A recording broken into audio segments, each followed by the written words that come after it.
De l'émission, vous savez, on a parlé beaucoup de la COVID, des répercussions financières et c'est des répercussions qui touchent beaucoup le monde de la restauration, le monde des bars et le monde du sport. Et quand on parle du groupe SportScène, ben c'est ces trois secteurs-là sous une seule bannière, entre autres, là, celle de la cage. On va s'entretenir avec Jean Bédard, président et chef de la direction du groupe SportScène, qui ont annoncé aujourd'hui qu'il y a 30% des employés qui ne pourront revenir travailler.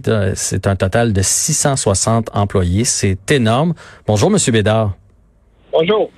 Bon, première question, je veux savoir, est-ce que ce sera des coupures qui vont avoir lieu un peu partout dans les différentes cages ou il va y avoir des cages qui vont être complètement fermées dans différents territoires du Québec?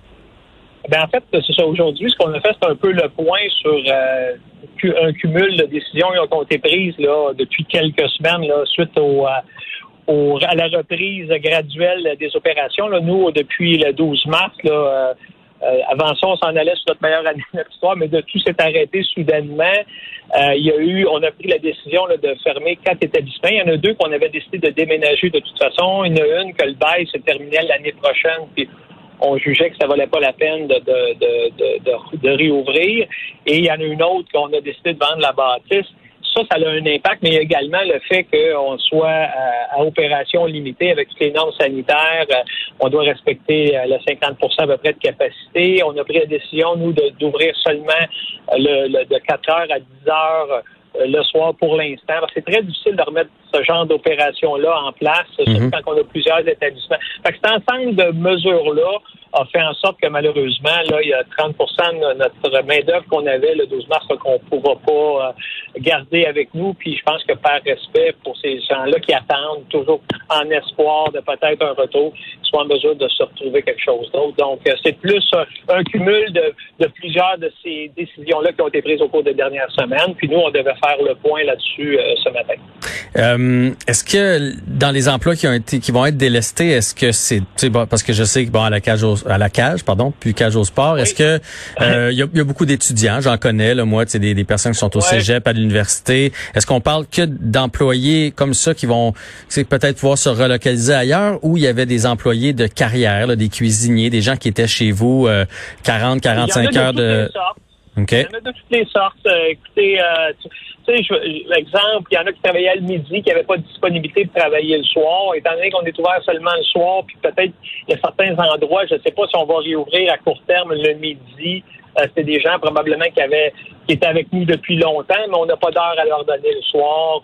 Il y a beaucoup d'heures de disponibles les week-ends. C'est pas tout le monde qui le pouvait, tout dépendant de leur situation familiale. Fait que c'est très, très complexe là, comme opération. Il n'y a pas un cas en particulier. Chacun des établissements, en fonction des besoins qu'il y avait, a mis en place l'équipe qui peut l'amener pendant cette période-là, la prochaine période là qu'on va vivre dans les prochaines semaines, les prochains mois. Donc, il y a plusieurs cas, mais évidemment, on a beaucoup d'employés à temps partiel, là, ou en tout cas dans cette industrie-là. Puis je dirais qu'il y a quand même une bonne majorité de ces emplois-là, que c'est ce type d'employés-là qui a été touché. OK. Je sais que pendant le confinement, vous avez essayé, comme plusieurs restaurants, d'offrir le take-out en bon français. Est-ce que ça a fonctionné ou c'est quelque chose qui colle pas vraiment à la cage au sport? Parce que d'habitude, quand on va à la cage, c'est pour l'ambiance, c'est pour manger nos ailes un peu avec notre bière. De commander ça, on dirait qu'il y avait quelque chose de pas naturel. Oui, absolument. Ben, je pense que là, toutes les habitudes des consommateurs est en train de changer. Puis je pense que ça va être là pour longtemps. Nous, c'est quelque chose qu'on voyait venir, cette tendance-là aux gens de commander, d'apporter, tout ça. Fait qu'on a mis en place, je dirais, un service comme ça qu'on avait commencé même un petit peu avant la COVID, puis qu'on va continuer de pousser. Là, en ce moment, c'est sûr qu'on se concentre vraiment sur l'opération de nos salles à manger, parce que c'est des opérations quand même assez complexes. Ils arrivent avec des nouvelles mesures. Là, maintenant, il faut surveiller les gens qui arrivent avec des masques et tout ça. On a laissé ça un petit peu de côté, mais je pense qu'à l'automne, quand la noirceur va arriver, les terrasses vont fermer, ça va être un outil qui va nous aider à compenser, je dirais pas à 100%, mais à tout le moins une baisse probable de l'achalandage dans les restaurants avec service.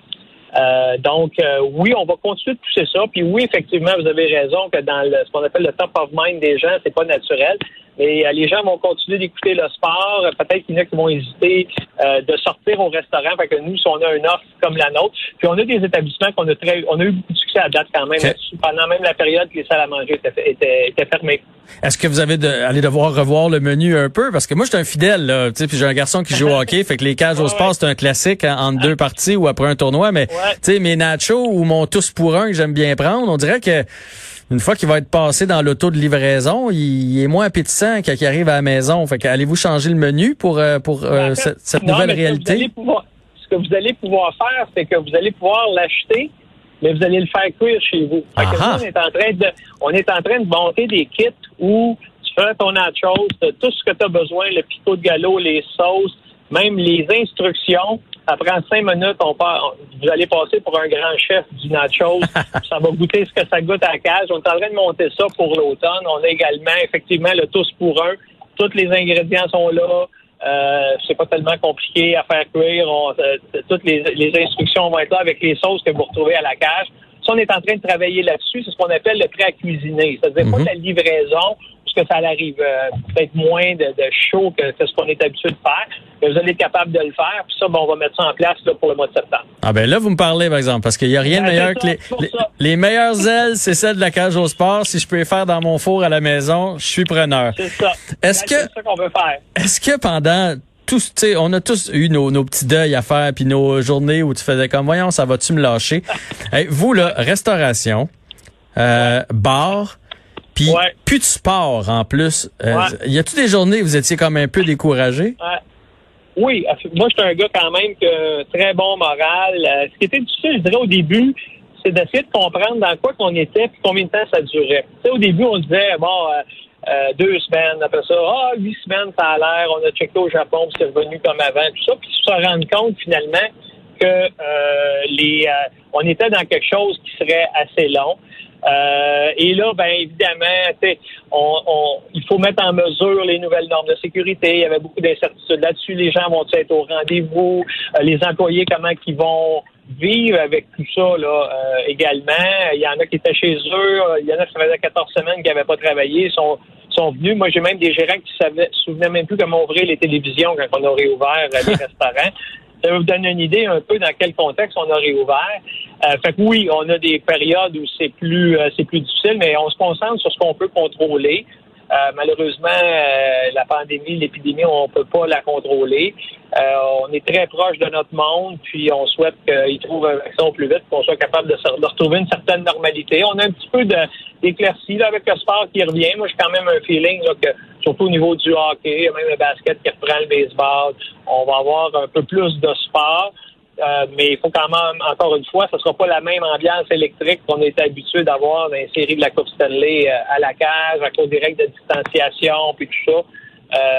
Mais au moins, les gens vont avoir un bon moment à venir chez nous pour se changer d'idée. Puis s'ils veulent pas, on va leur offrir des nachos, tout ça, pour qu'ils fassent ça à la maison, puis qu'ils aient la chance de célébrer. Mais on va se le dire, là, vous parlez de retour du sport. Bon, l'Impact s'est probablement classé hier. Là, le Canadien recommence le 1er août. Vous, une équipe qui ferait une bonne ride à quelque part dans un championnat, c'est le genre de choses que vous devez souhaiter, une équipe championne à Montréal, là. Ah ben oui, écoutez, là, ça nous... ça serait un bon, ça compenserait là, en partie là, tout ce qu'on a vécu au cours des derniers mois. Et ça pourrait nous aider parce que on s'attend quand même, la prochaine période risque quand même d'être assez longue. Il y a beaucoup d'incertitudes encore derrière l'industrie de la restauration au cours des prochains mois. Fait qu'évidemment, ça serait bien le fun, là, je pense, pour tout le monde aussi, là, pas juste les restaurateurs, mais le monde en général, là, d'être capable d'avoir des moments de réjouissance dans ces périodes plus difficiles. Bon, François Lambert, depuis le début que j'anime ici, me dit toujours, les bonnes compagnies vont réussir à sortir du COVID gagnant. Donc, ils vont revoir leur modèle et je me rends compte que c'est exactement ce que la cage est en train de faire. En espérant, je vous souhaite bon succès et en espérant que ça fonctionne bien. Merci beaucoup, c'est bien gentil. Alors, Jean Bédard, président et chef de la direction du groupe Sportscène, merci à vous d'avoir pris le temps pour nous aujourd'hui. On vous rappelle cette nouvelle, donc 30% des employés, 660 au total, 4 succursales aussi qui vont être fermées. C'est la nouvelle qui est tombée aujourd'hui. C'est triste.